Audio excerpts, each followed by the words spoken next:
검찰이 이례적으로 언론사를 직접 압수수색하고 나선 건 검언 유착 의혹 규명을 위해 취재 경위를 파악하는 게 우선이기 때문입니다. 특히 취재를 담당했던 기자와 현직 검사장이 나눈 통화 녹음 파일이 확보될 경우 수사도 급물살을 탈 전망입니다.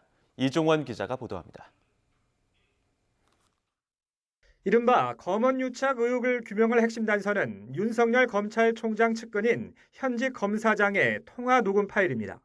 경찰 목전 상대로 통화도 했어요. 이따가 녹취를 좀 보여드릴게요. 당연히 이렇게 하는 거는 당사자가 이제 진술을 많이 하고 그런 건 당연히 도움이 된다.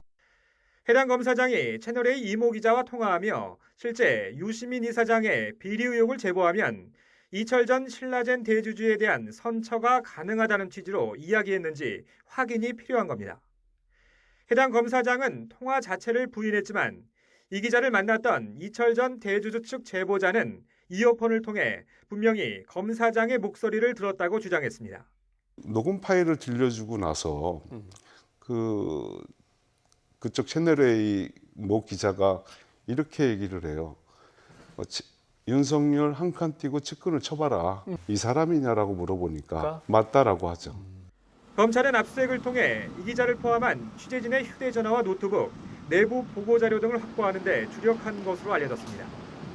압수물 분석 과정에서 해당 검사장의 통화 녹음 파일이 발견된다면 수사는 급물살을 타게 됩니다.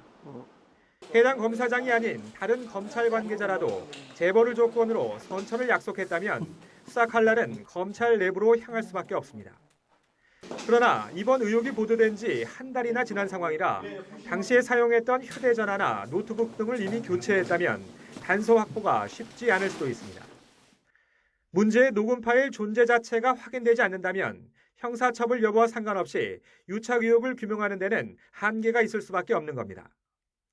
유착 의혹과 별개로 최경환 전 경제부총리가 신라젠에 수십억 원을 투자한 의혹이 있다는 MBC 후속 보도가 가짜뉴스라며 고발한 사건에 대해 검찰이 어디까지 확인에 나설지도 관건입니다. 최 전 부총리 측은 관련 보도를 한 MBC 취재진을 비롯해 MBC 사장과 보도본부장, 이철 전 대주주와 제보자 등을 모두 고소했습니다.